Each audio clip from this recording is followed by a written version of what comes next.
Hello, hello, welcome, welcome. I'm so excited to have each and every one of you here. We'll get started in just a little bit. Welcome and thank you so much for joining.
Hello, hello. Hi, everybody. I'm Nick Quinlan. I'm Major League Hacking's Chief Operating Officer, and I'm here today to share with you something that's near and dear to my heart, and that's getting you hackers jobs. Um, so I am going to share with you in a workshop format how I personally go about thinking about getting my own roles, and also how you, as somebody probably in your early career, might start thinking about doing the same. I'm going to be sharing my screen with you over the course of this whole time so that I can really showcase what I'm doing. And as we go, please ask questions. I would love to share with you answers to your questions as we go. I'll be checking in on chat every so often, though I'll be honest, I won't always have the chance to be in on there. So, little bit about me. Who am I and why am I telling you all about this? Well, I'm, like I said, Major League Hacking's Chief Operating Officer. I use he, him pronouns. Right now, I'm living in Auckland, New Zealand, but most of the time, I live in Seattle, Washington, in the United States. I've been with MLH for almost a decade, since 2014, and I really love working with hackers as they start their careers. I think that MLH events and programs can be a real stepping stone in the jobs of our community and help our community to get not just a good first job, but a great one. Uh, and I think that you, as people watching this, as people in our community, are setting yourselves up so well to be a part of this. So, over the course of this workshop, we're going to cover three things. One, finding jobs that actually want you, getting their attention, and keeping their attention. This workshop is not going to cover things like leet code or cracking the coding interview. We have people who are so much better at those things than myself. Honestly, I'll let you in on a little secret. I don't have a degree in computer science. Um, I have a degree in management. That's not to say that I haven't worked as an engineer. I've worked as an engineer, I've worked as developer evangelist, but boy howdy, when it comes to big O notation or something like that, there are so many better people to teach you. What I can teach you though is all the skills that I've learned not having those degrees, not having that background, that have still gotten me every single job that I've ever applied for and wanted. And hopefully we'll get you those same skills as well. So let's start with talking about finding jobs that actually want you. So there is a really, really big problem in the um, in the career in the CS career community, in the meta, whatever you want to call it, and that's that every single role that you apply to has likely over 1,000 other applications to it for a junior tech job. That's a wild number, and that's not just a number that I'm just kind of making up. As part of my role, I speak with a lot of recruiters. We at Major League Hacking work with hundreds and thousands of recruiters every single semester, every single season through our fellowship, through our hackathons. And so we get to touch base with so many people and hear all of their problems. And this is a universal thing that we find out is that our community applies to a lot of roles. And this creates a really big problem for recruiters. They have a single job opening and they have 1,000 people to consider. And so you can imagine they open up what's called an applicant tracking system, their list of all the people that applied. And they have to figure out, gosh, how do I filter down from 1,000 people to maybe the 50, 100 that I will talk to for this single role, and then maybe theoretically advance some of those people to the next step to a coding interview or something like that. And so they use a lot of techniques that if you've applied for a role, you're probably familiar with. Can I actually ask you to shout out in chat some of the things that you've seen when you've applied for a role, some of the ways that people ask you to filter down? So things like leak code problems, first round screens. What are some of the things that you get when you've heard back from a recruiter in the first place? I'll wait to see it in chat here.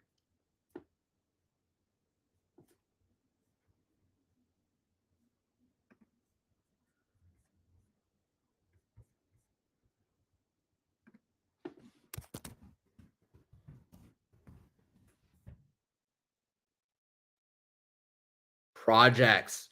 Oh my gosh. Yeah, that's new that it has moved so heavily forward in a recruiting process. Today, because it is such a tight labor market, recruiters are asking people to just submit a project. They're sending a code sample project and they say, hey, do this thing for us before I will even interview you. That is wild. Other people are saying or actually the same person, hi there, is saying that you're seeing open source as a place that, or a way that recruiters will filter down. Absolutely. So all of these things, experience, portfolio, open source, these are all things recruiters look at. But, honestly, recruiters in the first round aren't looking too heavily. The first things that they might be doing are in an applicant tracking system, which you can imagine looks like a spreadsheet in a lot of ways, a fancy spreadsheet, but a spreadsheet nonetheless. They're filtering on some really basic things. Do you meet basic criteria? They are trying to get 1,000 resumes down to 100 or something that they can easily look at. But then once they have once they've seen, hey, you might meet some of my very basic criteria. Either my filtering that I've done through my applicant tracking system has filtered you down, or my own filtering using some searching, or machine learning has filtered down to pull up 100 applications that might be good. They'll go and they'll take a look at your resume. They will look at your LinkedIn profile, and they will take, research says, 8 seconds to look at your resume. I want to give you an idea of how short that is. So what I'm going to do is I'm going to pull up what was my resume back when I was early career, coming out of college. So I'm going to go ahead and I'm going to pull this up here. and I'm going to give you 8 seconds to look over it. Ready, set.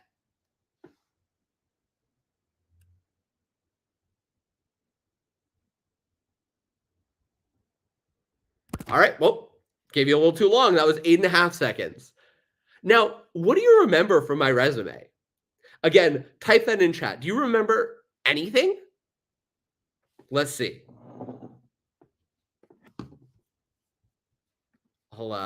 Maybe I can put on some music here too while we're waiting for some chat.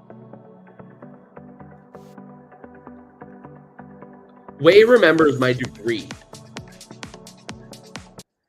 That's true. Yeah, my degree. That's not useful for me because you're probably going to be like, well, that's use as a recruiter looking to hire an engineer. You're not going to remember anything there. Some awards, but a lot of nothing. That's right. It is really, really, really hard to make your resume stand out. And so now that's the challenge. Recruiters, they get 1,000 applications. They have to figure out some way to filter those down to 100 applications. And then they look at those 100 applications for 8 seconds each, and then they click a little thumbs up, thumbs down in their applicant tracking system. And that's it. So that leads to some really weird things happening in the tech ecosystem. So if you talk to various online forums, if you go talk to people who are maybe seniors at your school, they will tell you the best thing to do is to put together a resume right here and then go and search LinkedIn or Handshake or any other platform and find every single job that is accepting somebody looking for an internship or a new grad hire and apply to every single one. Don't put a lot of work into your applications. A statistic that I've heard a lot of people quote is you'll apply to 100 roles, you'll get calls for 5 of them, and you'll get offers for 2 of them. Now, that sucks. It's soul draining to go and apply to 100 roles, to just go onto a bunch of different forums like this, like levels.fyi, and go through and be like, oh gosh, what job can I get? And apply to all of them and just not hear back. It's a lot of no. And that really is no fun. And it contributes to this problem on the other end where recruiters get 1,000 applications for every single role that they put out there. So what I want to teach you now today is actually the mechanism that I think will work for you to get a role much faster, much more easily, and one that you actually want. And that is finding a job that actually wants you. When you go and you search LinkedIn, you search Handshake, you search Levels, you search whatever job board you want, and you apply to all those applications, you don't actually know if they really want you. And so if you can find a role that actually is excited about you personally as a person, you will circumvent that whole job process that I just described. And you will get to a place where you have to apply to fewer roles and you get a job that you actually know something about and you care about. So what's the process for doing that? Well, the first thing is to actually go find roles that are actually open, that are actually looking for an applicant like you. And the best thing to do for that is to look for places where they're investing, where somebody or an employer is investing time and energy in targeting you as a person. I think one of the best places to do that is a hackathon. Obviously, I am really, really biased. I help run Major League Hacking, but people sponsor hackathons for 2 reasons. One, they sponsor hackathons because they want to get you to use their technology, or 2, they want to hire you. And so a hackathon, finding somebody a hackathon that is hiring is a really high signal way to find somebody who really is looking and searching for a hacker. Another great opportunity is your career center or career fairs at your school or university. You can check those out. Handshake is a really, really, really good resource for you as a student. I would love to go to Handshake and show you, but Handshake won't let me in because I am not, because I work for MLH. So I can't show you that. But if you go into Handshake, you can go find your career center and you can go find who's hiring. Because I'm both biased to work at MLH and want to show you hackathons, and because I can't get into Handshake right now, I will show you what I do if I was a hacker going to events. So, here's our season page with all of our upcoming events. Let's go take a look at an event that I love, MHacks. So MHacks accepts lots of students. You have to be, of course, a student near enough to Ann Arbor, Michigan to go to it. But let's say you are. We can go scroll down and look at all their sponsors. And so I'm just kind of looking at their sponsors, and I can see a lot of companies that are kind of interesting. Capital One's a really cool company. One, I've seen them on all the MLH t-shirts. They're pretty cool. Cat, I've always liked tractors and stuff. I don't know what Warp is. I might check into that. Warp is almost certainly a developer tool. They're probably not hiring. But Granger, another equipment company, interesting. Oh, look at this, Ramp. Ramp is so cool. Ramp is a company after my heart. You might guess that's because I have that business management degree over here. Ramp is a company that makes it easy for businesses to spend money. They issue credit cards. They do a whole bunch of other stuff. I'm pretty familiar with them at MLH because we use them.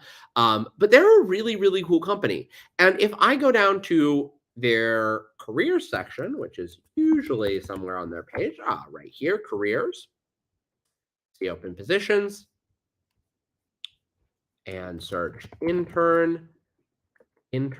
Look at that. They have an internship and they have new grad hiring. And it was a pretty good guess because they were sponsoring a hackathon. They are not a company that does APIs or developer tools like Warp is. So I can be pretty confident that the reason that they're coming to MHacks is to hire me. This is awesome. Why? Well, one, they're spending a bunch of money. It costs a lot of money to send a recruiter from Ramp, who appears to be based in New York City, all the way over to Michigan to talk to engineers. So one, they're investing a lot of money, but two, you have an opportunity to meet the recruiter. And that's really important because, well, two reasons. One, when a recruiter gets 1,000 applications back over here, they're looking at their applicant tracking system, they get 1,000 applications.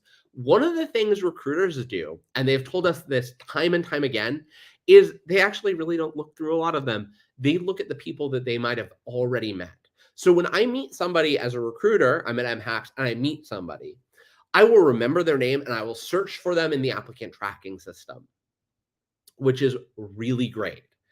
And so they'll have this memory of meeting you there. So my goal as a hacker, having gone through, looked at MLH's upcoming events, signed up for MHacks, decided I'm going to talk to some of these people, I'm going to try and talk to the Ramp recruiter. And I might even bring them my resume. And depending on if they're doing a resume drop, often recruiters will take a resume at a hackathon.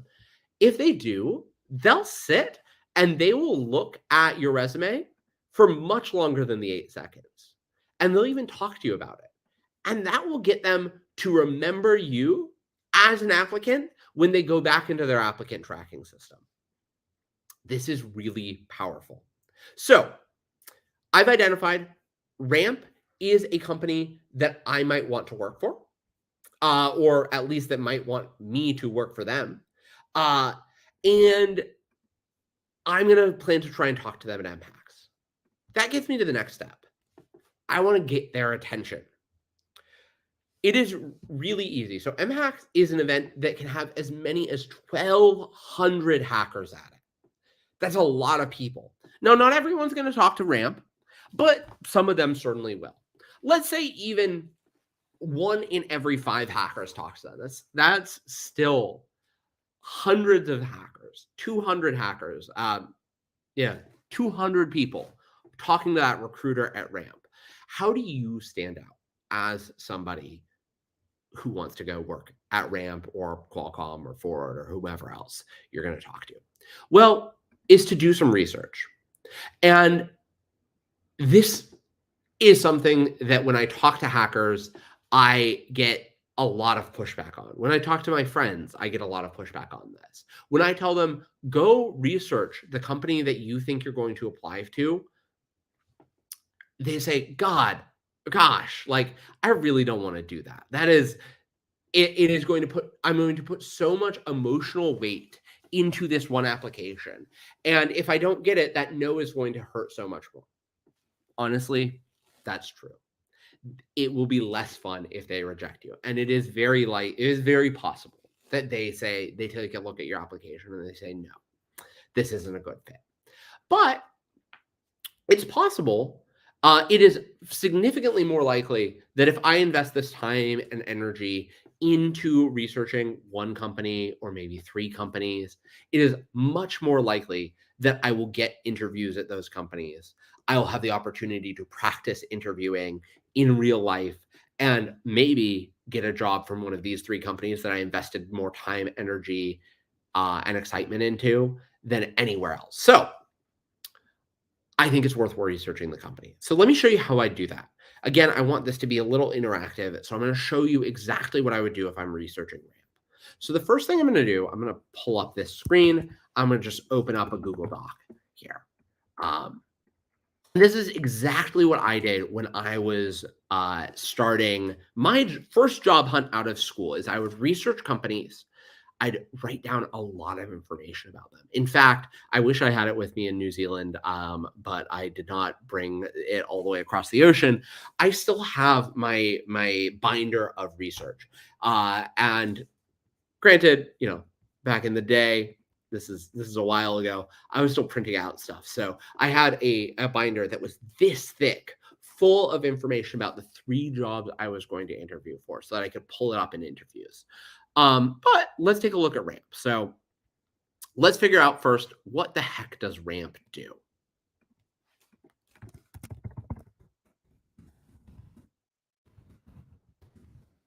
Spending made smarter. I'm gonna start by just like very, very briefly. Let me just document. Okay, so here they're spending made smarter. What does that mean? Well, it looks like if I look at their product, they have corporate cards, expense management, accounts payable. Corporate cards. Cool. Expense management. Let's see, what else? They have procurement. What does that mean? Well, I know, but accounts payable, working capital, reporting. Let's take a look at some of their things. I'm going to resize my windows a little bit here and go and take a look. So it looks like you can like issue virtual cards. So like you can give your employees credit cards for various things, a wellness stipend, a conference travel, things like that. Cool. Expense management. So like corporate cards, virtual cards for employees. So I've got at least a little bit of information about what the company does. I probably should also learn a little bit more about like how big they are, things like that, right? So I'm going to search Ramp. Oh, here we go. And LinkedIn is a really, really great source of information here. So again, I'm going to open this up. I can click on people. Wow. 1,200 people that work for Ramp. Okay. So it's a big company, or it's a medium-sized company. It's no Microsoft, but 1,200 people working for Ramp. Let's see if we can learn a little bit more about them. Again, LinkedIn is a really good place to find like very basic information about a company. Since 2019, they've only been around since 2019. So let's just look at this. So 1,200 people, founded 2019. That means that 2023, 2019, 4 years, 1,200 people, 4 years, 300 people a year they're hiring.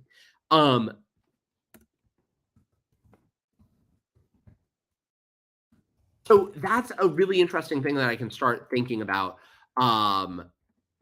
as a company. It's really cool to see them growing this much. That's a good sign for me as an employee, and it's a question that I can be asking later on. So anyways, continuing to look through here, great. NYC's fastest growing startup. We already learned that. That's cool. Finance software hasn't evolved in decades. So this seems like a part of their modus operandi.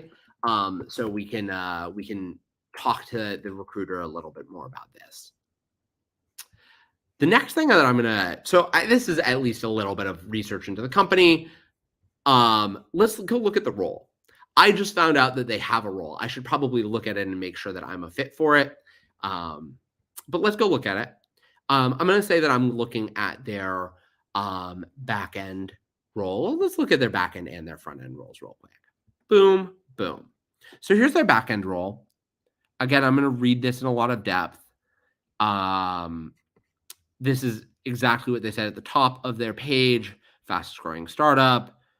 They have an engineering blog to look at their tech stack. That's going to be really good to go understand really soon. But let's go read what I'm going to do. So then let's again edit this here. Role information. Okay. Graduating with a BS in this field. Ideal candidate for this role has this expected graduation date. Fine.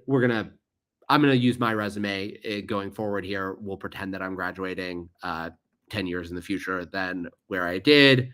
Track record of shipping high quality products and features at scale. So like an internship or something like that. Looking at my resume, I have that. You might not have that at this point. That's okay. In fact, research shows that if you just have 40% of what you'll need, so in this case, like 2 out of the 5 bullet points, that's enough. These are oftentimes wish lists. They're not actually things that people are looking at too heavily. And so it's really easy to be like, oh, I can turn business products and ideas into engineering solutions. I can work in a fast-paced environment. I can align with core values. Well, I don't have this one, but like I've got all these other ones. So that's fine. It's still worth applying for. Nice to have. Okay. Flask, Postgres, AWS, RabbitMQL. Okay, so I'm going to just paste that in. There we go. So this is the backend role. Backend. And then we've got the core teams. That's really interesting. I'm going to just pull this in here too. Core eng teams. Get that in.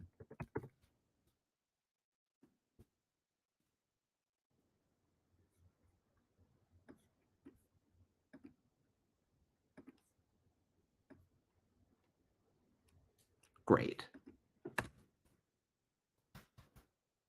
And this information, the reason that I'm taking it all down is because once I'm in the interview, which I'm hoping to get, I am going to be able to reference this back and talk to my interviewers about it.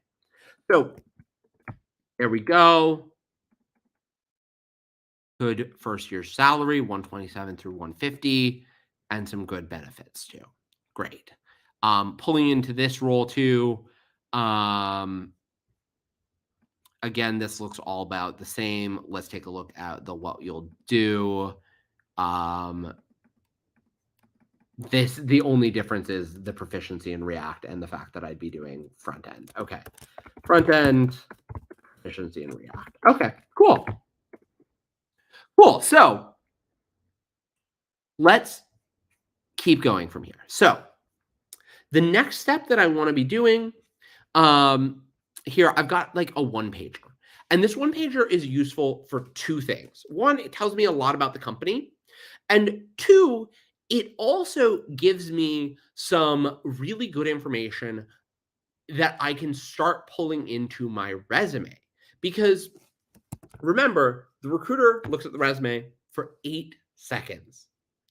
If I can have information that I know that they are looking for on the resume, it is going to take them a lot. It is going to make them look at my resume a lot more, and it will highlight the things that they know that they or the things that they are looking for as a recruiter, so that they can say, yes, I want to pass this resume on to the hiring manager, or yes, I want to take a second look at this resume. So I've got this one pager. Let me pause for a second. Does anybody have any questions? I've haven't been on chat for a little bit. Anybody have any questions or things that they want me to talk more about in terms of researching the company and getting an idea of what skills I might need to put on my resume?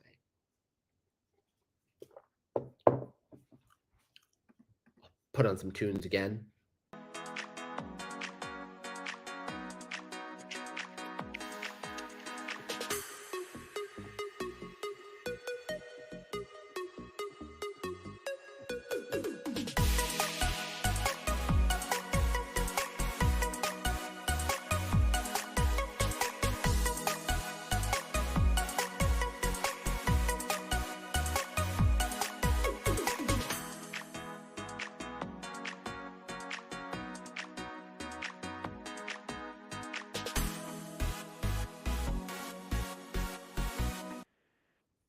All right, tunes paused.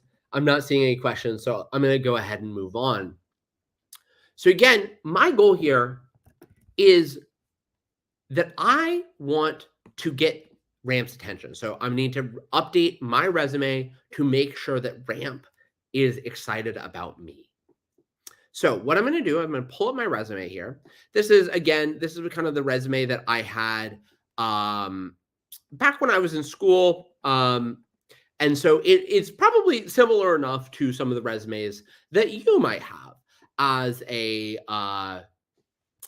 student as well. So it's got my degree information on it. Great. It's got some related experience. It's got some other things, activities, awards, anything that I could do to fill out the resume. There's two things that I think are really, really useful here. One, technical skills. I might just say technical skills here. So technical skills. This is really useful to have. And again, it's something that we can immediately pull forward some of the things that I had that Ramp wants. So looking at what Ramp wants, I think I'm going to apply for the front end role because I have a lot of those skills and I'm interested in front end development. So proficiency in React, I can definitely highlight that. So I'm going to keep my technical skills. I'm going to say React. And I will even put the version of React that I've used a lot of, which they want V16 plus. Let me just make sure that I'm right about V16. Yeah. Oh my gosh. Yeah. The React that I've done a lot of work with, let's go look at my GitHub here, and Quinlan. And let's see, it's this is my, I think, public project for it. Repositories. That's a private project, whatever. But I've been using the React that I have the most experience with, 16 plus. Great. Perfect. All righty. So React 16 plus, not lying. You don't want to lie on a resume. That's really bad. all right, I'm going to delete the HTML thing because, of course, that's less exciting these days.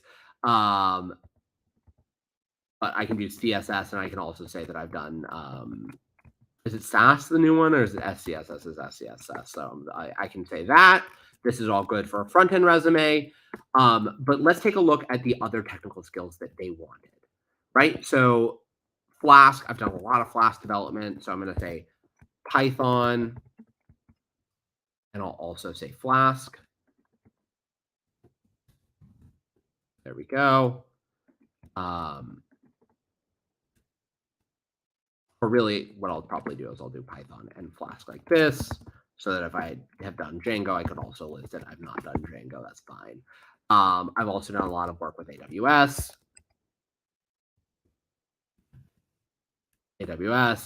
and I've done Postgres, SQL, and we'll also throw in MySQL in here as well for funsies. Okay, so we've got some good technical skills. I might add some other technical skills that I have, so like API development, documentation. What's another good technical skill that I have? We might also go look here. The reason that I'm adding these in is I don't want them to just think that I stole the technical skills that they need. Obviously, I'm highlighting some of the ones that I know, alongside other things that I think might be useful for the job, right? It is really good to edit your resume to the job, because each role that you apply for, they're just looking at this version of your resume, and your whole goal with your resume is to get them to interview you. So you want to be editing this so that it matches exactly what they're looking for, as long as you match exactly what they're looking for. Okay. JavaScript with the knack for getting visuals right. Ooh, I love that. Slicing designs. That's something that I'm really, really good at. Play me in No Light sometime. Well, I'll show you. One or more object-oriented programming languages. That's great. I can highlight JavaScript. You could argue functional, depending on what you were doing with it. I might highlight then. Highlight. Oh, I've got my Python skill in here too, so that's object-oriented as well. So that's good. Okay.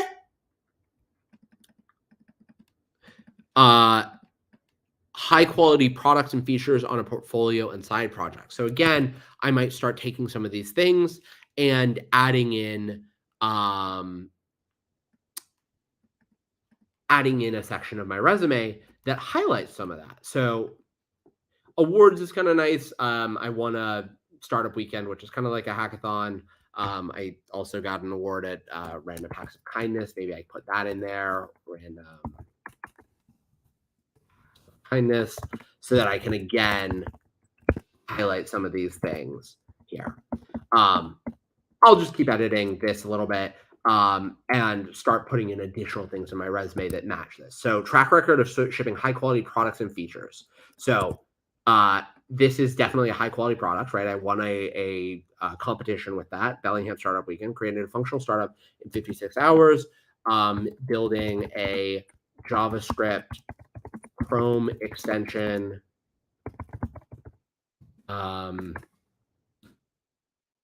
for non-technical authors. I'm not even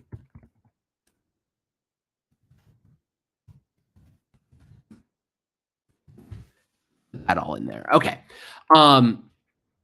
And so again, I'll go in and I'll keep editing this. I'm not going to bore you with all the components of the resume. The only other thing that I'm going to show you that I really want you to do some work on is this qualification summary. I think this is the biggest hack in resumes that you can possibly have. So most of what you want in a resume, you want to have experience that you have listed out. You want to have it easy to read, easy to scan, so that somebody can quickly look through your resume. But because we're editing our resume for every single employer that we're going to, this qualification summary can be such a positive thing to have. So in here, I'm going to take things directly in what they have here and highlight them in a way that will allow a recruiter looking at my resume to quickly scan it and see that thing. So help establish an engineering systems tools. Great. Okay.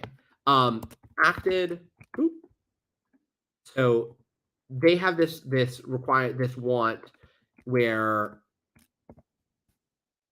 you have, I don't know what's going on here. There we go. Where you've established engineering processes, tools, systems. I'm going to just paste this in so I can see it. But I can put that I built here at Ethos CO, where I worked 2011 through 2013.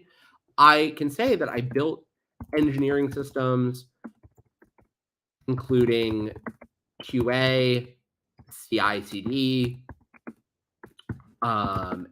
or established in QA, CI/CD, and CI/CD at Ethos CO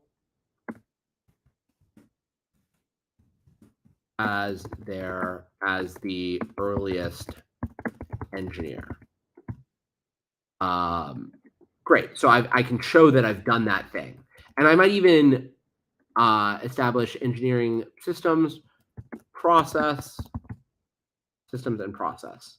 And so I'm just literally taking exactly what the words that they have in here, and I'm putting it in there.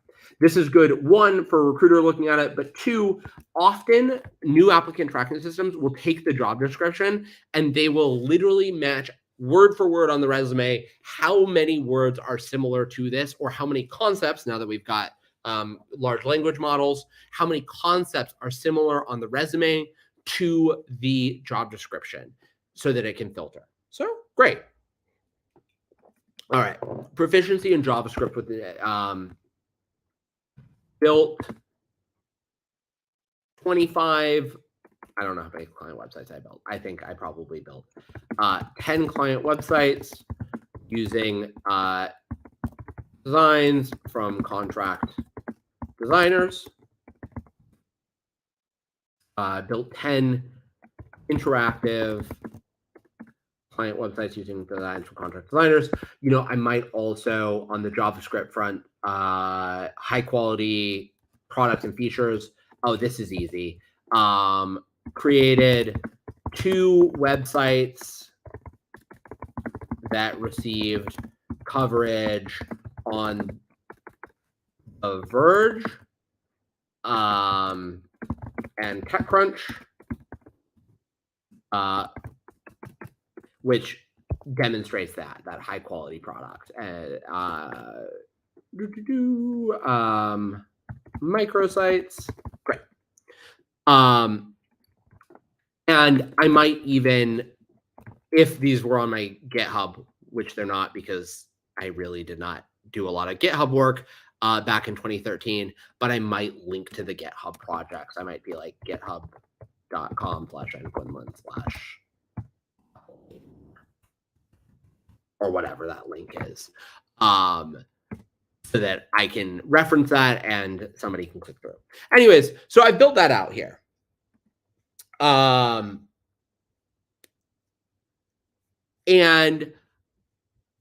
that would be my next step, building out a really nice resume that matches that job description so that I can get the recruiter's attention. I then go to MHACs. I meet the recruiter. I can then talk to them about how excited I am about RAMP, that I know about them. When we talk to recruiters and we interview them, asking them, how do you select candidates? They say, 1, I select them because I've met them, and 2, they're interested in the company. So I can talk to them. I'd be like, I was looking at RAMP online, and I think it's really cool that you're evolving finance software. Like I would love to be a part of that because I mean, finance is such a big thing. And when I talk to my family in finance, they say how bad the software is. I'd love to be a part of a company making it better. And then I can talk to them a little bit more by reading their engineering blog about some of the other cool things that I see them doing. Wow, you're building customer first AI. I saw that on your blog. Again, if I know a little bit about Ramp, I'm going to stand out so much to a recruiter. So taking all those things, I'm going to get their attention. And the next step is keeping their attention. Now, before I get into that, I see a lot of questions in chat. So let's take a break from me talking about the process here and go to chat. Here we've got a question. How can one find remote jobs like this? That's a really good question. So again, going back to how I found this company that I was going to apply for is I looked for a hackathon that had a sponsor that was interested. So I can use that same methodology to look for digital events that have sponsors as well. We're not going to have as many at MLH. We only are really going to have things like Web3 apps, and they're not going to have individual sponsors in the same way. These are hosted by MLH events, but I might go look at other places. Handshake is, again, a really, really good one to look at. Handshake has a lot of virtual career fairs, and virtual career fairs will have some good options for you to meet somebody who is, again, spending some money and often looking for a remote role. So get to a place where a recruiter is the biggest thing. So again, Handshake, probably your best bet. So if I go to join Handshake, not their app, but if I can just go to join Handshake, if you don't already have a Handshake account, sign up. You'll be able to find career fairs that are virtual and not virtual pretty quickly. They also have this who's hiring link. So that's a really good place to look for virtual opportunities. I will say it is going to be harder to find that virtual opportunity. And as an early career developer, and I know that this is not the ideal thing to say, but as an early career developer, you are going to have your speed of learning increase so much more by doing an in-person role. That can be difficult depending on where you are. If that's a country that does not have a lot of in-person roles available, or if it's a location that just does not have a lot of in-person engineering roles available. However, I would highly recommend thinking about an in-person role for your first couple of roles or your first year, because you're going to learn at a much faster speed. And there's a lot of research to back that up. Next one. Is it true that companies don't hire for entry-level backend roles? No, absolutely not. Now, it is harder, certainly in this employment market, to find that role, but there are plenty of roles that have entry-level backend, right? That was one that I just found right here. And again, also, if I go to one of these sites, like I like Levels for some extent to look at jobs. If I go find entry-level roles,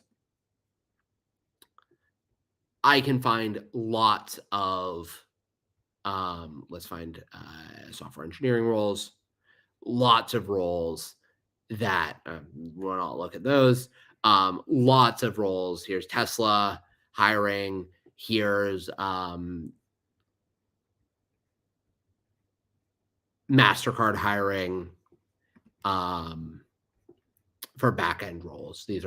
A lot of these are back-end roles. So you have a lot of ability. Facebook hiring for back-end roles, banks hiring for back-end roles almost exclusively. So you can find a lot of these really easily. So you can find back-end roles for sure.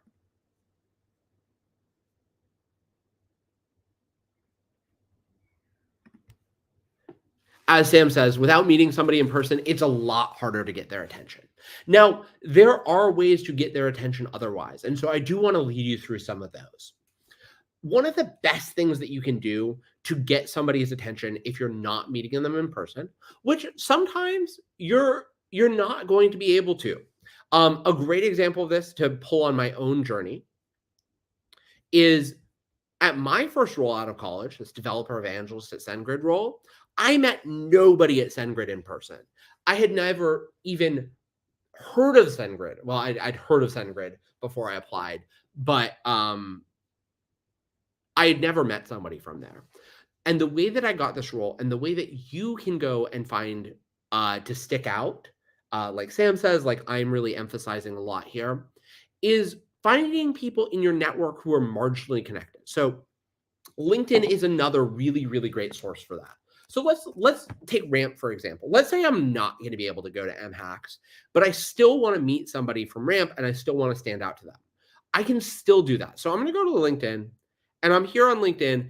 I go into Ramp and look at this. I have 2 people that I know in my network who work at Ramp. Granted, I'm a little bit further in my career. This might not always be the case for you, but I can see that I have 2 first connections who work at Ramp. That is awesome.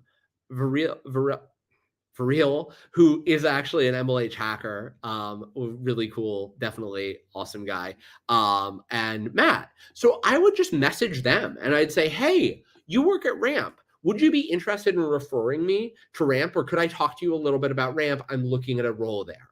I will tell you, people are really excited to talk to you. So if you just message them, hey, I saw you're at Ramp, or I'd text them probably, I saw you're at Ramp, you interested in chatting, maybe referring me in. Lots of people will refer you in. A referral is another really great way to get their attention. If you speak to them and ask them to talk to a recruiter, that's even better.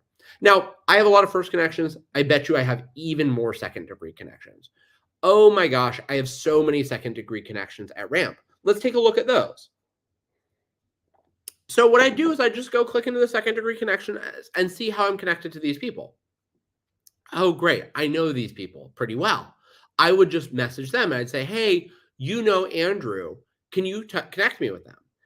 Your best bet, though, is to find people who are connected with recruiters. So let's go see, do I know anybody in recruiting at Ramp? I'm going to filter here. I don't have any sort of fancy LinkedIn, so you can do these exact same filters here. I'm going to search for recruiting, or I'm going to search for recruit, and that will be recruiter, recruiting. I don't have any recruiters. That's fine. Talent. There we go. Carlos Lazema, Jacob Wallenberg. And I'm going to go and try and find the person that I know that is the most senior at Ramp, that has the deepest connection on in as well. So this is a technical, and emerging talent manager. This is perfect. This is exactly who's hiring for this role. So Carlos, how do I know Carlos? Okay, I don't really know any of these people really well except for Viril. So I might chat with him. I'd go find him. I'd go text him, or I'd go Instagram DM him, and I'd be like, hey. If he didn't work at Ramp, for example, I might go DM him and be like, hey, I saw you know Carlos. Could you refer me in? Are you interested in talking to me? And I will say, going back to my first job here, I did exactly that. I knew 2 people. I knew nobody at SendGrid, but I knew 2 people who were connected to people at SendGrid. So I messaged one of them. I said, hey, could you connect me with somebody, this person that you know at SendGrid? And he did. And so I got them to refer me into SendGrid, and that got my resume a little bit higher on the pile. And then I saw that a friend's mom was friends with a senior leader at SendGrid. So like way super disconnected.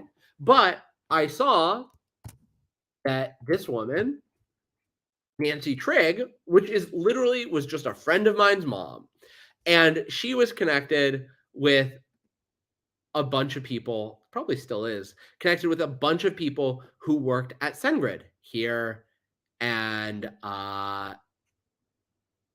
this person, and somebody else who worked at SendGrid as well. And so then I got to see, oh my gosh, you know these people who work at SendGrid. Can you connect me to them? And she wrote me a nice little 2-paragraph thing, emailed it to somebody senior at SendGrid, and that pushed me up to the top of the pile as well. So again, the thing that you should be doing, go to that company that you want. So in this scenario, we're looking at Ramp. You will search for your first degree connections first, ask them to connect you in. If you don't have any first degree connections, as I'm kind of simulating here accidentally, then I'd go look at your second degree connections, look at people who are relevant. So talent at Ramp, that's perfect. And then ask your first connections to refer you into those people, ideally writing you a nice little introduction. So that's how you'd get in. Now, the question is, how do I stay in, right? Let's say I talked to a recruiter, I've gotten them to have look at my resume for more than those 8 seconds. They've kept it on their screen, counting down, looking over it, seeing, oh my gosh, I match so many of the things that they're looking for. React 16, Flask, AWS. Oh my gosh, he's a slam dunk. I will talk to him. So let's say this recruiter talks with me. They reach out, they say, hello, I'd love to do that first round interview. They do the behavioral screen. Typically, a recruiting process, depending on the company, I wonder if they're going to tell you their recruiting process here, but depending on the company, it's usually a phone screen, a behavioral interview where they're going to talk to you. They're going to find out, do you know what the role is? Are you interested in the company?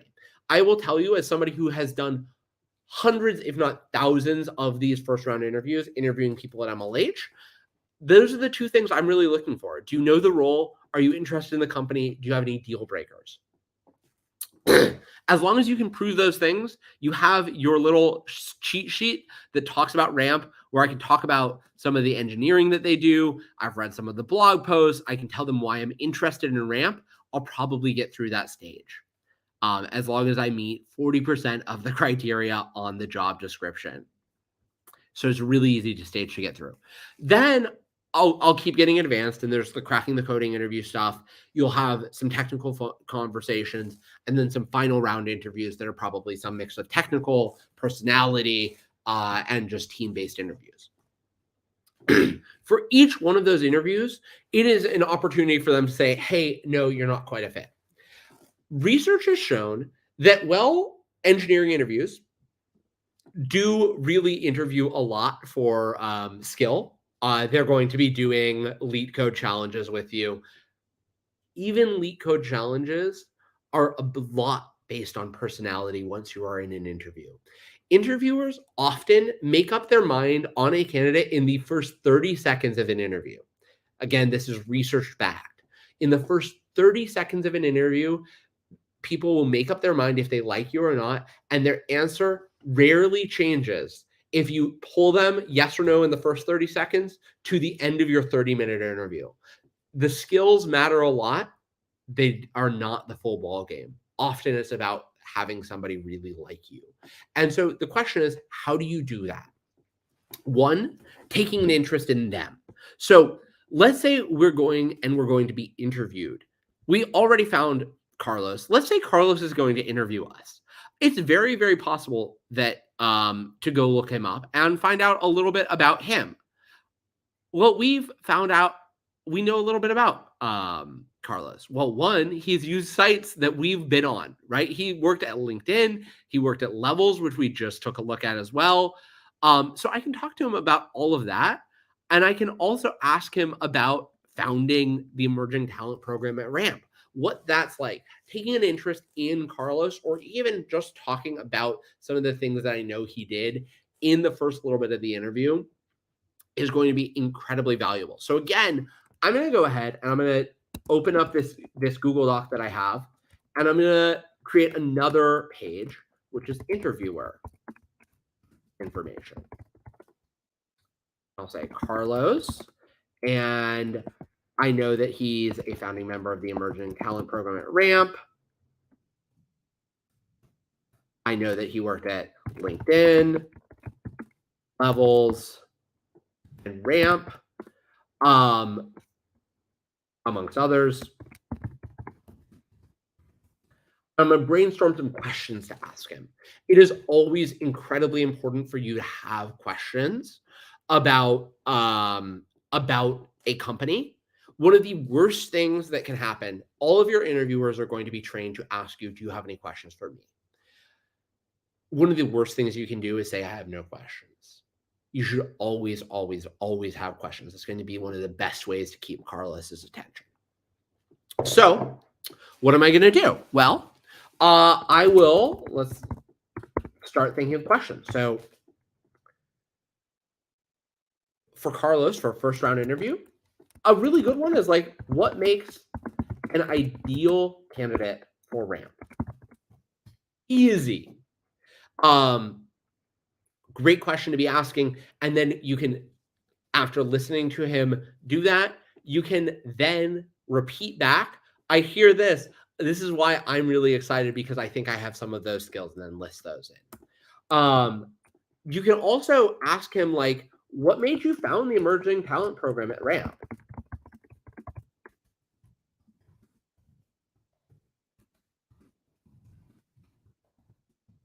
This is a great question because it shows I've done some research on him. It also tells me a little bit about the role. It tells me about their interest. Why are they hiring emerging talent? Great. Can I reflect that back again? And then maybe some other questions too about the role in specific, right? So like, we know the teams that exist at Ramp. You might ask, like, having chatted with me, I know you have 1, 2, 3, 4, 5 teams, five tech teams. Is there one you think I might be the best fit on? Asking a recruiter to reflect on you during the call can be a really powerful thing to do as well. So this asks them to think about you as a candidate and tell you a little bit more. And so then Carlos might say, hey, I think you'd be really good on the payments team, because you've done a lot of work with CI and CD on your resume.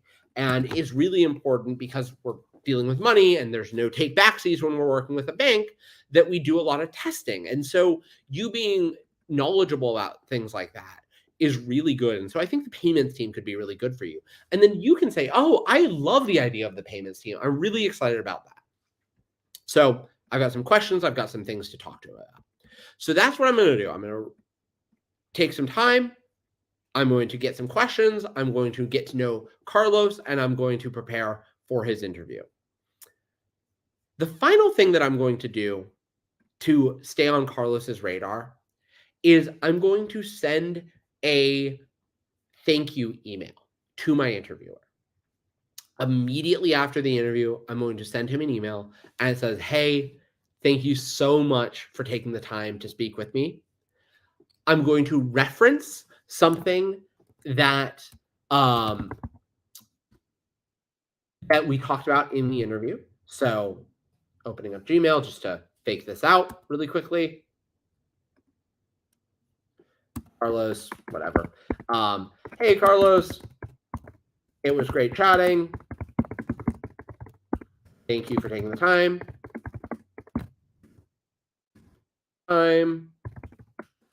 I was excited to learn you thought I might be a fit for the payments team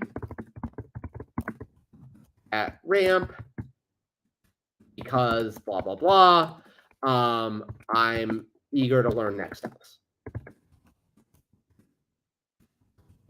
Now, everybody, I'm sure, will have told you you have to write these thank you emails. I will tell you, again, having interviewed hundreds and thousands of people for MLH, very, very, very few people send these thank you emails. You should do it. It will set you apart, so that when Carlos is reflecting, do I want to push this person on to the next step? He'll think, oh, they sent me a thank you email. That differentiated them. Now, the next thing that I'm going to tell you to do sounds really old school, particularly in an age of email, but I think it is incredibly valuable as well. And I will be the first to admit I have not tried this post-COVID when everybody's been remote, but asking people if you can send them a thank you card in the final steps of the interview and asking them for an address or asking them here, I'd love to send you a thank you card.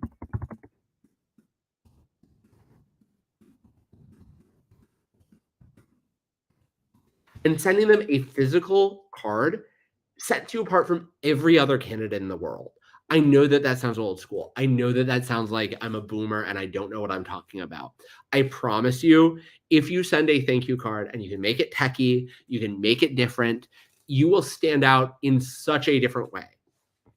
I will tell you, going back to this job, and again, I know this is 10 years ago, so it sounds like old advice, but going back to this job right here, I know that this recruiter still has my thank you card that I wrote her 2 jobs ago at her desk because they get so few of them and it sets you so far apart. So again, keep their attention. How do you do that? You ask them really detailed questions in your interviews, you send them thank you notes, and if you're brave, you send them a real thank you card as well. So that's the steps to getting that job. Again, we have not talked about any of the skills in interviewing. We have not talked to, for the most part, we've not talked about any of the technical skills. My hope is that you have all those, you've built them through MLH programs, like our hackathons, like our fellowship, and you build your interviewing skills through other events, many of which we have here at Global Hack Week Career Week. And you can take a look at the schedule over here. Because we'll have a ton more about how to prep for technical interviews, like this happening at 3 a.m. my time, resources for a successful application. You can build a lot more of these over the course of the rest of the day, the rest of the week here at Global Hack Week. This is your skills to first find a job you actually want, getting to a role where you will be able to talk to somebody, or getting to a role where they are signaling interest in candidates. You can just literally go click through all of these, find the roles where they are signaling that they want candidates that are hackers, finding those roles that look like a good fit, finding people in those roles that you can talk with, just like we did in LinkedIn, just like we did mocking out what we might do at MHacks, building then a resume that matches the skills that they are looking for in the job description, making sure that you're not telling any lies on the resume, but highlighting the things that they are actually looking for in the resume or in the job description, applying, talking with those people to get their attention. And then once you've applied, once you've spoken with them, making sure that you are asking them lots of good questions. You know who they are, you know about the company, and then finally that you are sending them a thank you email. And if you're brave, a thank you note to their address. Whew, that's a lot. We talked a lot. Let me again put on some tunes and ask you, do you have any questions yourself about any of these components that we've talked about today? Any best practices that you want to learn more about, or any specific advice that I can give? Let's turn on some.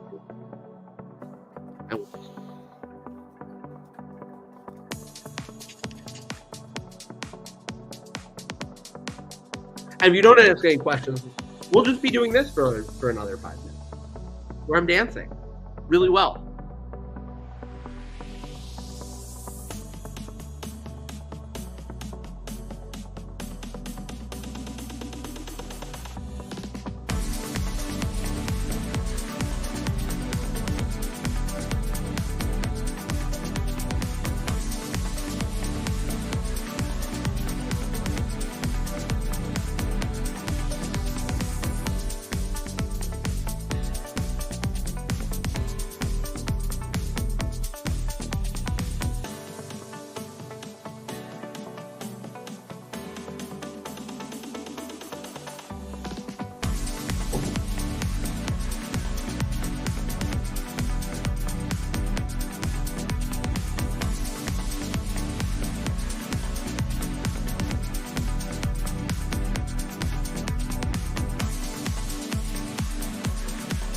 All right, we've got some questions coming in. I'll pause that music here and we'll start turning to them. All righty. So the first question we've got is from Sam Disconnected. I'm currently doing grad study and have always been overwhelmed at hackathons. What would you suggest a good way to get started or any projects in general? That's a really good question. I know that it can be really scary to get started at a hackathon. And I will share from seeing hundreds of people, thousands of people, at this point, maybe tens of thousands, certainly tens of thousands, hundreds of thousands, maybe. I don't know. I've seen a lot of people at hackathons, is the point.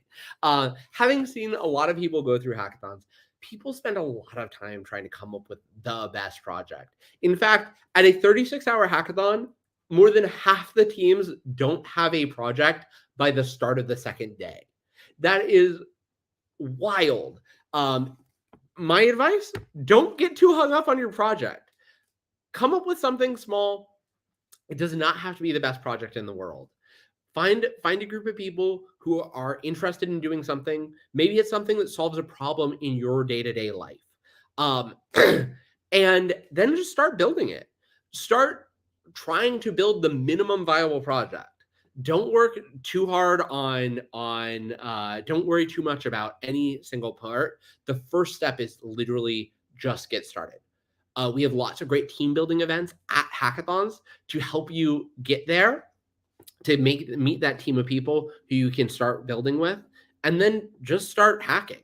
It's very possible that you'll say, hey, halfway through building the idea, hey, this isn't a great fit. Few hours in, I've seen a lot of teams say, we think we're not going to keep building this idea, and switch. It is much better to have spent that first 3 hours, 5 hours, 6 hours, 12 hours prototyping an idea, even if you don't use it, then spend it ideating. So pick a team, pick any single thing that is bothering you, and just get started trying to build the easiest version of what that thing looks like. I'm gonna turn to some more questions here. And good luck. I hope to see you at a hackathon soon, too.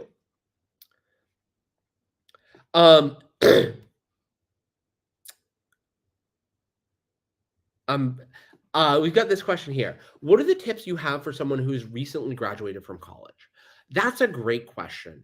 And it's honestly a challenge that I've seen a lot of people face. And in fact, is one that I am actively chatting with my own brother-in-law about as well.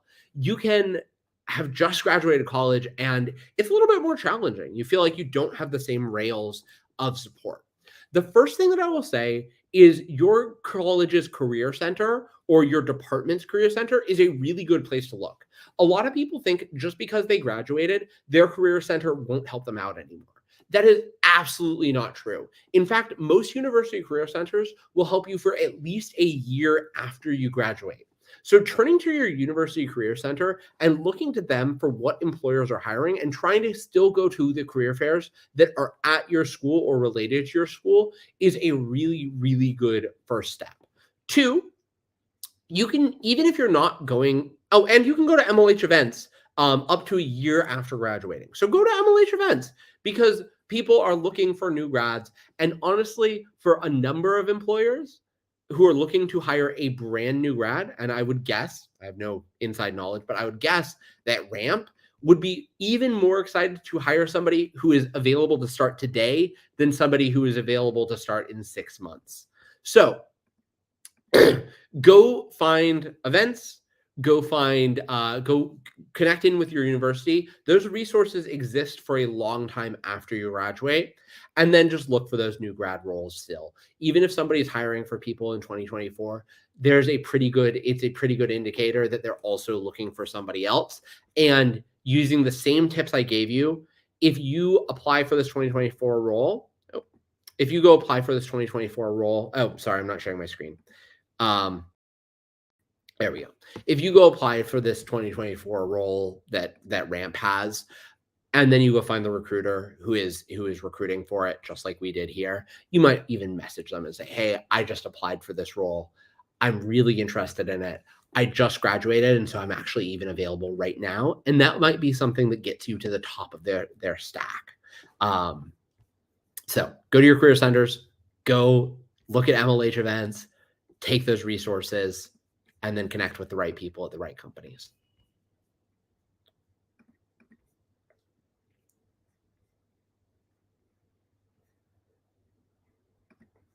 We've got some good questions. Similar experiences. Oh, wait. Okay, so I've got a lot of LinkedIn questions as well. Let me pull some of these up. Any tips for expanding your LinkedIn network after school? That's a really good question. So, um, I would say your best bet to expand your LinkedIn network is going and meeting people, right? Um, Going to hackathons is a really great opportunity. You said after school. One, you can still go to hackathons for that next year. Meet people at hackathons, expand through that. Two, go to and keep going to meetups and things like that. Connect with people on LinkedIn that you've met with in some capacity. There's this next question here, which is, should we be adding random people on LinkedIn? Do not add random people on LinkedIn. Some people will accept you, but I'm not going to show that. There are a lot of people who attempt to connect with me because of my title. I don't add them back. I've got hundreds of people. Like right now, I've got 12 people who are trying to connect with me. I know some of them are you folks who are connecting with me on stream. I'll be honest, I'm probably not going to add you because it's really important to me that my LinkedIn is high signal people who I have some level of connection with, because somebody might come to me in the future doing exactly what I just showed you here, where they're going to say, hey, Nick, do you know such and such person? Can you connect me with them? And if I don't, it's not great for me to be like, oh, I don't actually know them. I just kind of added them for fun on LinkedIn. So I would only add people that you meet, but there are lots of great opportunities to meet somebody, right? You can meet them at a hackathon. Two, you can meet them through open source contributions. We just went through Hacktoberfest, where hopefully many of you, and Global Hack Week Open Source, where hopefully many of you contributed to open source software. You can connect with those people on LinkedIn. You can connect with people that you've met online. I have Twitter friends that I have later connected with back when it was Twitter, on LinkedIn, and they've helped me get jobs. In fact, when I was talking about that person who connected me at my first job over here, that SendGrid job, the one that wasn't my friend's mom. I wonder if he's still got Twitter. Yeah, he was just a Twitter friend. Literally somebody on Twitter that I had later connected with, like on LinkedIn, and you can see he later went on to SendGrid as well. So, connect with people that you meet online, in person, but make sure you meet them. Make sure that they know your name, because that will be a good opportunity to connect in. Another good thing, once you've connected with them on LinkedIn, message them and say, hey, it was great to meet you at X time. And that way you'll always remember how you met them, and they'll always remember how they met you.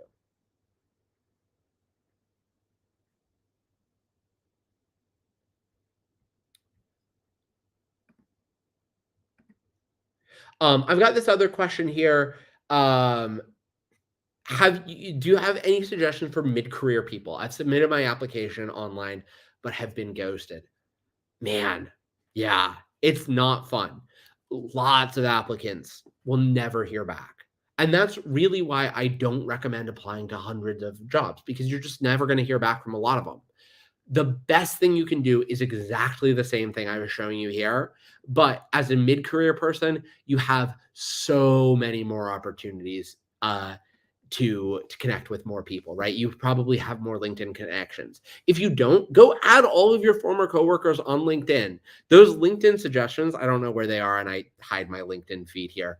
But those LinkedIn suggestions for people to add in your network, the potential connections right here, you can go find the people that you used to work with and add them, and that will expand your network. And then you can go in and find those people that might be a good fit for you to connect with in the future, and connect with them and do the same process. This process that I just described only gets more powerful as you get later and later in your career.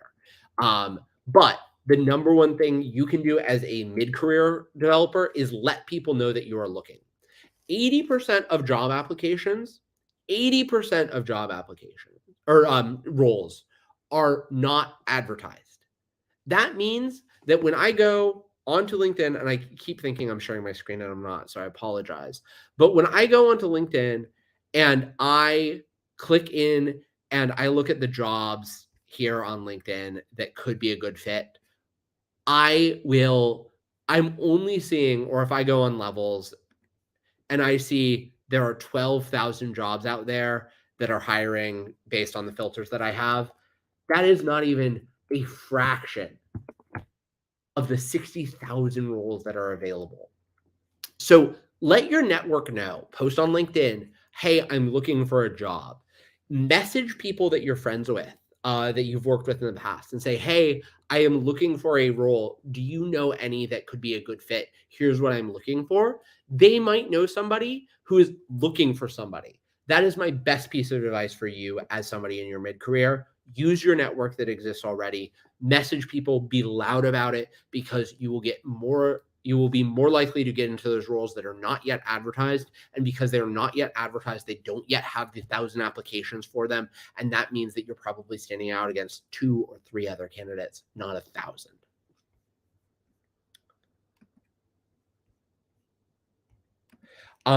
We've got this question. I'm a self-taught dev here. How do you stay focused on applying for a job when you expect them to ask about certificates and projects? That's a great question. And, to take you back to my own history, right? I was a self-taught developer as well. If you look at my resume, back before 2013, really back before 2011, when I got my first programming job, I was a self-taught developer. I had never, ever worked in CS, and I had a bad degree for CS as well, right? Like I had a business administration's degree. And back in 2011, I didn't even have that. For you as a developer, there are a couple things that I can recommend. One, yes, portfolio projects are great. Hackathons are a really, really good place to build those portfolio projects. But two, as a self-taught developer, go be contributing to open source software. That is one of the best ways to stand out as a developer. Recruiters are lazy, and they're lazy not because they're lazy people, but they're lazy in the same way developers are lazy.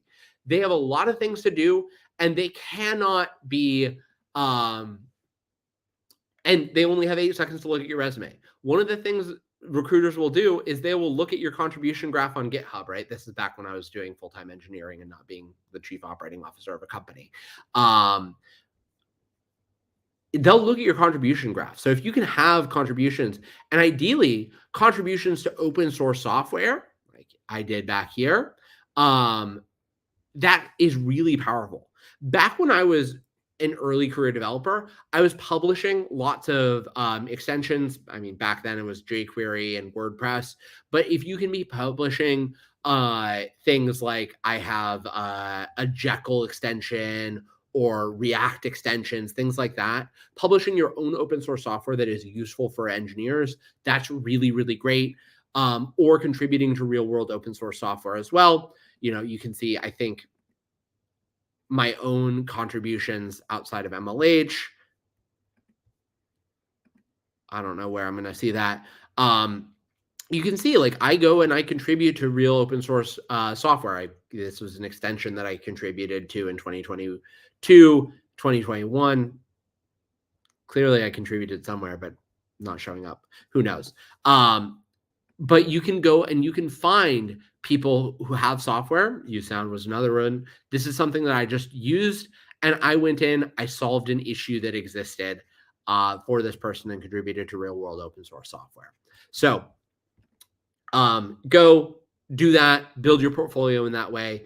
Yes, some people will ask you for certifications, but the best way around getting asked for those certifications is, again, to stand out, to do the stuff that we were talking about here. Meet the person, talk to them about your skills because you met them somewhere, and talk with them on LinkedIn, get connected with them. They're much more likely to overlook the fact that you don't have a certification because they've talked to you before.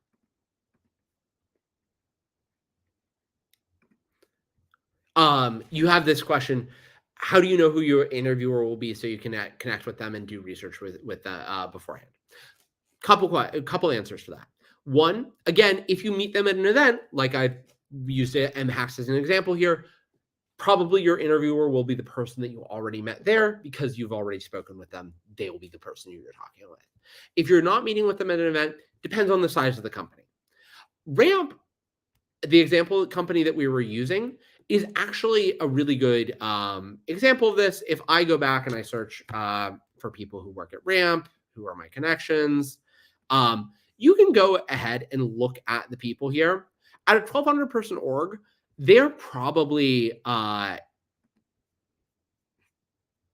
going to have, oh, sorry, I'm not sharing my screen. If I go look at Ramp here and I pull up Ramp, search it on LinkedIn, and I search the people who work at Ramp, second degree connections,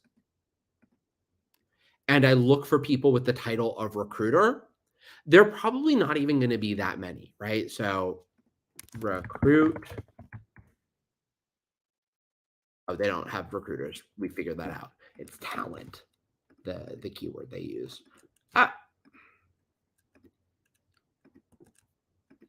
Sorry, my LinkedIn is being really mean to me. Okay, talent. If I search this, there are 6 second-degree connections. If I extend that to third-degree connections as well, show results. There are 10 people at a 1,200 person company. I can go through and click through each one of them and find out who does the recruiting that I am looking at. So let me just click through all these. These are all the recruiters at Ramp as we continue to use them as an example. And this person, emerging talent, that's a pretty good keyword. Emerging talent, they're probably hiring for junior career people. Head of people and talent, definitely not the person hiring for a junior career role. Senior talent, emerging talent, great. This is possibly the person. Jamie J, talent, maybe, unlikely. Talent as well. Technical sourcer, this person might be hiring for junior talent just because they're early in their technical career. They were doing a lot of sourcing, so now they're maybe not.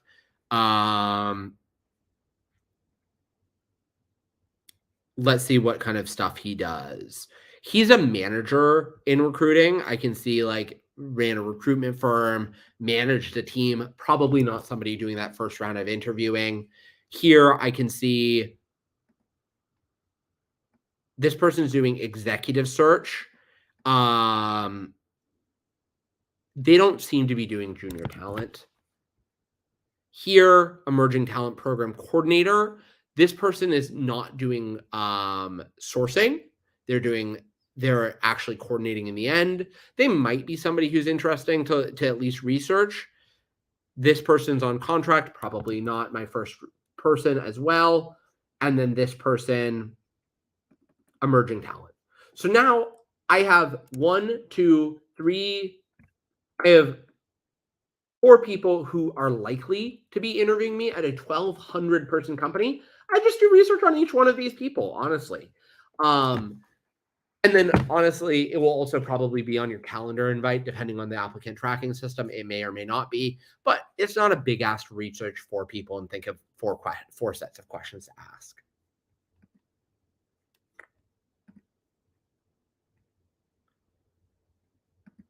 Boom. This person asks, good question. This person asks, do you have a mentor? How do you get one? It is really funny. Yes, I do have mentors. I have several mentors that I talk to for various things.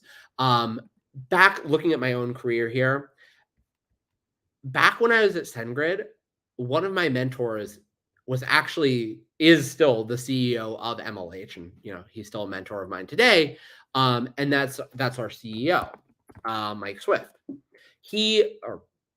Swift hired me at my first job at SendGrid. You can see he was at SendGrid before me, and he left right before I joined, or right as I joined SendGrid. His second day on the, my second day on the job was his last day on the job.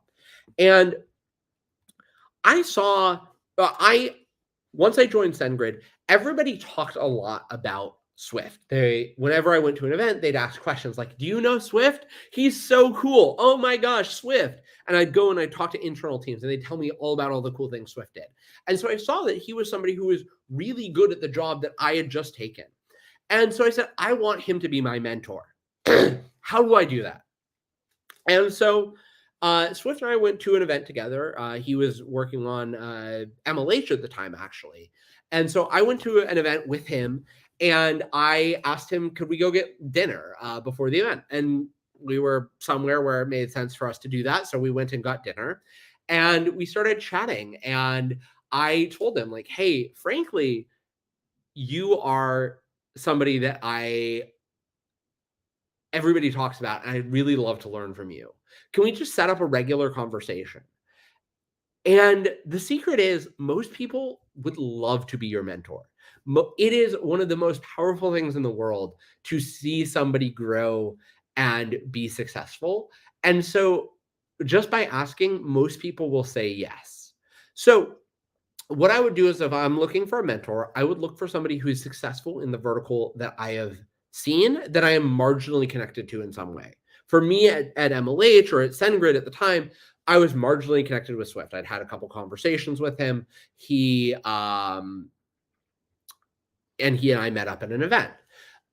If you were in school, look to people who graduated, who maybe were higher up in clubs that you were in, who you kind of look up to, and reach out to them.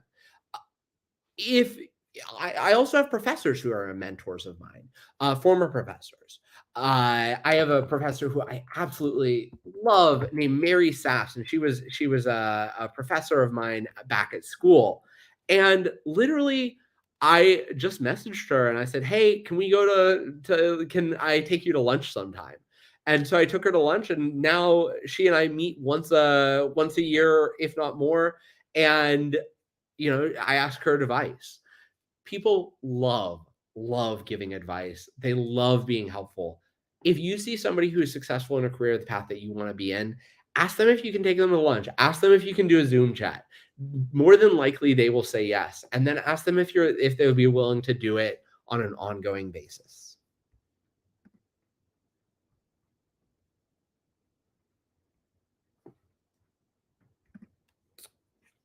And then we've got this question here from the person who asked about the mid-career stuff.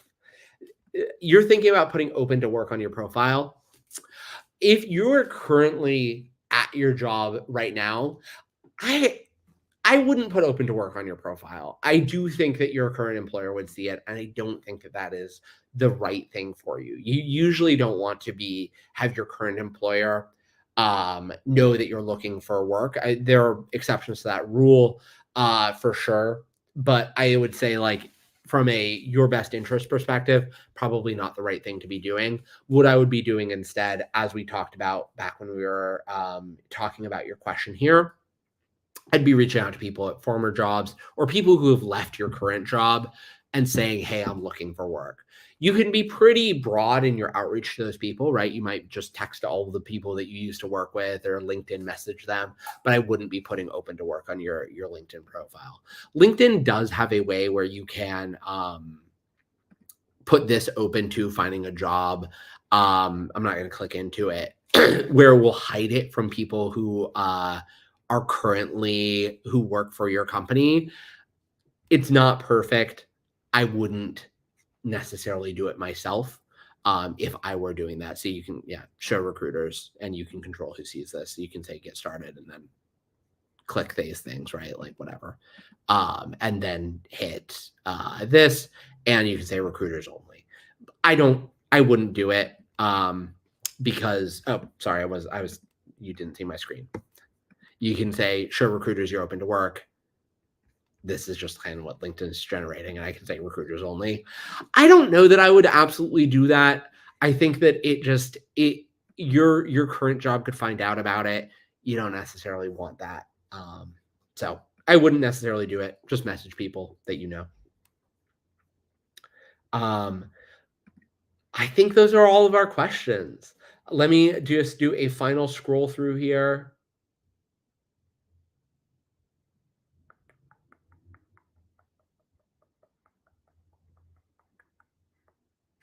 I think those are all the questions that I got. This is your last chance to ask any questions. Otherwise, I'm going to call this workshop done. Let me give you just one more beat.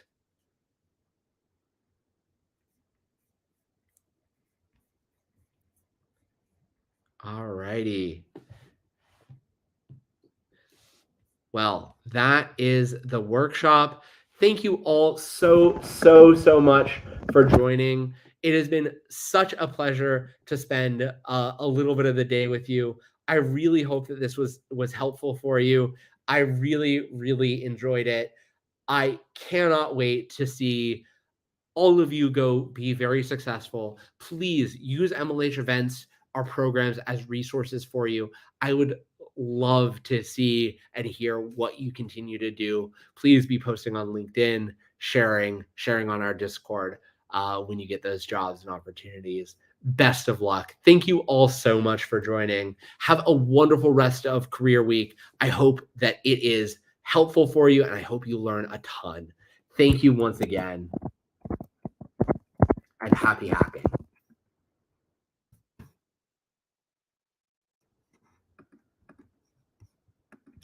Bye, everyone.